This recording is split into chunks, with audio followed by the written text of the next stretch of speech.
Parfois, il faut perdre tout ce qui brille pour découvrir ce qui compte vraiment.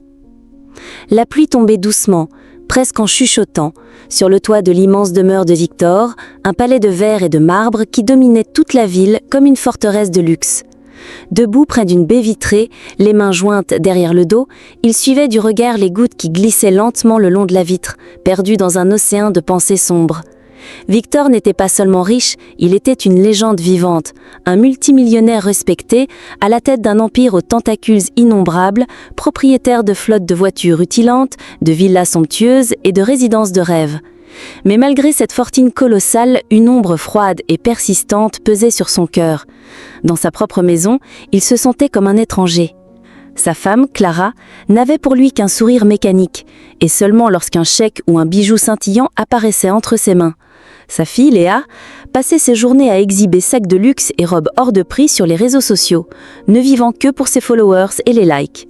Seul Noah, son fils discret et sensible, restait fidèle à ses côtés, comme un pilier silencieux dans une famille éclatée par l'avidité et l'orgueil. Un soir, à la table du dîner, Victor observait cette scène qui le blessait plus qu'il ne voulait l'admettre. Clara picorait distraitement son plat, sans lui accorder le moindre regard. Léa, absorbée par son téléphone, riait d'une blague virtuelle. Noah, lui, leva les yeux et demanda d'une voix douce « Papa, ça va ?» Victor esquissa un faible sourire. « Oui, fiston, ça va. » Mais il mentait. Il était vidé, épuisé des faux semblants, des regards vides de cette vie où il n'était plus qu'un portefeuille ambulant.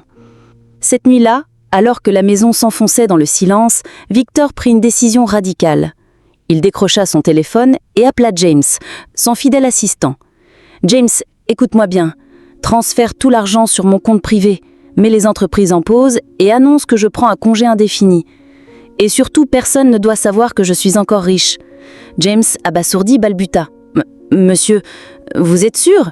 Ça va bouleverser votre famille. » Victor répondit calme et déterminé. « C'est exactement le but. Je veux voir qui ils sont vraiment. » Au petit matin, il réunit sa famille dans le salon étincelant. Clara entra en soupirant, déjà pressée par son rendez-vous chez le coiffeur. Victor inspira profondément. « J'ai une mauvaise nouvelle. J'ai tout perdu. Les affaires ont coulé, les comptes sont bloqués. Il ne nous reste rien. » Clara bondit. « Rien ? Tu plaisantes, espère ?» Il secoua la tête, feignant la détresse. « Non, on doit quitter cette maison aujourd'hui. La seule option, c'est la vieille maison de mon père au village. » Léa hurla. « Un village ? Moi, dans un trou pareil ? Hors de question !» Noah inquiet demanda. « C'est sérieux, papa ?» Victor hocha la tête. « Oui, fiston, on n'a pas le choix. » Clara explosa. « Espèce d'incapable ! Quel genre d'homme perd tout comme ça ?» Il encaissa en silence, puis tourna les talons. Noah le suivit et murmura. « Papa, on s'en sortira ?» Une larme discrète glissa sur la joue de Victor.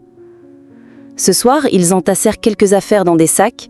Domestique et chauffeur avaient déjà disparu. Victor démarra une vieille voiture rouillée que James avait trouvée, un contraste brutal avec ses bolides habituels. La route vers le village, cahoteuse et poussiéreuse, fut un calvaire. Clara râlait sans cesse, Léa pestait contre la chaleur. Seul Noah, silencieux, serrait la main de son père, le visage tourné vers le vent. Après des heures, ils arrivèrent devant une petite maison en briques brutes, au toit de tôle rouillée. Clara recula, horrifiée. « C'est quoi cet enfer ? On va vivre ici ?» Léa main sur le nez. « Ça pue !» Victor impassible. « C'était la maison de mon père. On fera avec pour l'instant. » Clara hurla. « Après des années de palace, m'enterrer ici ?» Léa réenchérit. « Pas de wifi, pas de clim, pas de miroir. Comment les gens survivent ?» Noah, sans un mot, aida son père à porter les sacs. À l'intérieur, 2 chaises en plastique branlantes, une table usée, des toiles d'araignée dans les coins et l'odeur lourde de poussière. Clara refusa d'entrer. « Ramène-moi en ville !» Victor répondit doucement. « On n'a pas le choix. » Léa soupira. « J'aurais dû rester chez mon copain. » Noah s'énerva. « On est tous dans le même bateau. On devrait soutenir papa. » Clara la fusilla du regard. « Tais-toi !» Victor posa une main sur l'épaule de son fils, en signe de gratitude. Ce soir-là, il alluma un feu dehors pour faire bouillir de l'eau. Ses mains tremblaient, mais son cœur étrangement se sentait plus léger, car il savait que bientôt, il découvrirait qui dans cette maison l'aimait vraiment et qui n'aimait que ce qu'il possédait. Et parfois, c'est dans la perte que naît la tristesse, car l'argent achète le confort, mais jamais la loyauté. Les flammes révèlent toujours plus que la lumière. Elles montrent ce que chacun porte vraiment en lui. Les mains de Victor tremblaient, la fumée lui brûlait les yeux et il se rendit compte qu'il avait oublié les gestes simples de son enfance. Noah, voyant son père lutter, s'agenouilla près de lui, réarrangea les brindilles, souffla doucement et ralluma les flammes. « J'ai vu les garçons du village faire ça pendant les vacances », murmura-t-il. Victor esquissa un sourire sincère. « Merci, fiston, tu rends tout plus léger. » Pendant ce temps, Clara, assise sur une pierre, se lamentait sans fin. Pas de crème, pas de télé, pas même un ventilateur, que Dieu maudisse la pauvreté. Léa, quant à elle, tournait en rond dans la cour, le téléphone levé vers le ciel comme un totem. Pas d'Instagram, pas de TikTok, on vit encore au siècle dernier. La nuit venue, ils s'entassèrent dans une pièce minuscule, un matelas fin étalé à même le sol, éclairé par la lumière tremblotante d'une lanterne à pétrole. Les moustiques bourdonnaient comme une armée invisible. Clara frappait ses bras en jurant, Léa se retournait sans cesse, incapable de trouver le sommeil. Victor, étendu sur un tapis usé, fixait le plafond, tandis que Noah, à ses côtés, posa une main rassurante sur son épaule. « Papa, ne t'inquiète pas, c'est dur, mais on y arrivera. » Ces mots traversèrent son cœur comme une flèche de chaleur. Pour la première fois depuis des années, Victor sentit une affection vraie, non pas venue de sa femme ou de sa fille, mais de son fils.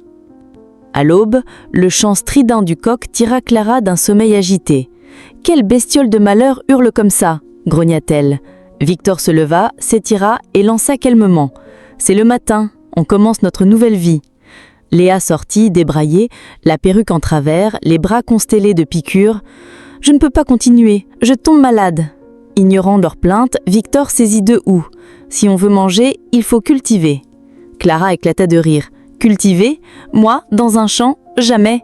Léa croisa les bras. Plutôt mourir que de tenir ça. Mais Noah prit l'outil des mains de son père. « Allons-y, papa, je viens avec toi. » Les yeux de Victor se remplirent de fierté. Le chemin vers le champ était rude, la terre aride, le soleil impitoyable, mais Noah restait infatigable à ses côtés. Pendant ce temps, restée au village, Clara ruminait sous un manguier quand elle aperçut un groupe de femmes riant à voix basse entourant un homme vêtu d'un boubou luxueux, une chaîne en or brillant autour du cou, Shifokoro, le chef du village. Son aura d'autorité et de richesse fit briller les yeux de Clara et une idée malsaine germa aussitôt. Les jours suivants furent un supplice pour Clara et Léa. Chaleur écrasante, eau à puiser à la main, corvée sans domestique. Clara s'éventait avec une feuille de palmier, maugréant. « Ce n'est pas une vie, c'est une malédiction. » Léa craignait un saut en pleurant. « Maman, il faut agir vite, ma peau devient noire. » C'est alors que Clara revit Shifokoro, entouré de deux jeunes filles portant ses affaires. « C'est le chef », souffla-t-elle à Léa. « Il a l'air riche. » Léa écarquilla les yeux. « C'est ça un chef de village? On dirait une star. » Clara ajusta son pagne, se leva et marcha vers lui, feignant une légère boiterie. « Bonjour, chef. » Shifokoro la dévisagea avec un sourire carnassier. « Une belle femme comme vous n'est pas d'ici. Qui êtes-vous » Clara minauda. « Mon mari nous a traînés ici après avoir tout perdu en ville. »« C'est si dur » gloussa-t-il. « Une dame comme vous ne devrait pas souffrir. Asseyez-vous. » Bientôt, Clara riait à ses Jacques, un verre frais à la main, pendant que Victor et Noah labouraient. De retour, le front trempé de sueur, Victor s'adressa à son fils. « Cette terre est rude, mais on va y arriver. » Noah montra un coin. « Ici, du manioc. Là-bas, du maïs. » Victor l'admira en silence. À la maison, Clara les accueillit avec un sourire inhabituel. « D'où viens-tu » demanda Victor méfiant. « Oh, j'ai juste marché. Des femmes m'ont montré où laver les linges. » Il fronça les sourcils. « Toi, laver ?» Elle rit nerveusement. Noah remarqua ses mains sans callosité, son parfum trop marqué, mais garda le silence. Ce soir-là, Léa s'éclipsa vers le seul bar du village, repère bruyant où les hommes buvaient du vin de palme. Vêtue d'une robe moulante, elle attira l'attention d'un commerçant marié, Monsieur E, qui lui souffla « Une beauté comme toi ne devrait pas être seule. Je peux t'offrir du confort, de l'argent, si tu me rends visite. » Léa fit mine d'hésiter avant d'accepter. Ainsi débuta son double jeu. Sous la lune, Victor et Noah parlaient dehors. « Papa, on retournera en ville ?» « Peut-être, mais pas avant de savoir qui mérite d'y aller avec moi. » Noah fronça les sourcils. « Que veux-tu dire ?»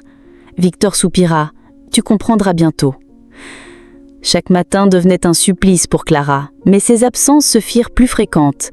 Parée de ses plus beaux pagnons, elle rejoignait Shifokoro au Golden Moon Lodge, une auberge miteuse où, sous prétexte de discrétion, le chef soudoyait la réceptionniste pour cacher ses visites. « Si mes femmes demandent, tu ne m'as pas vue. » Un après-midi, Clara entra rayonnante. Shifokoro, torse bu sous un débardeur, l'attendait. « Ma reine, tu es sublime. » Elle minauda. « Tu sais parler aux femmes. » Il se pencha. « Écoute, je vais chasser mes 4 femmes. Je veux t'épouser et te construire une maison ici. » Clara, étourdie par l'illusion du luxe, acquit ça. Elle ignorait qu'en acceptant, elle venait de poser le premier clou dans le cercueil de sa dignité. Car la richesse achetée au prix de la trahison finit toujours par coûter plus cher que la pauvreté endurée dans l'honneur.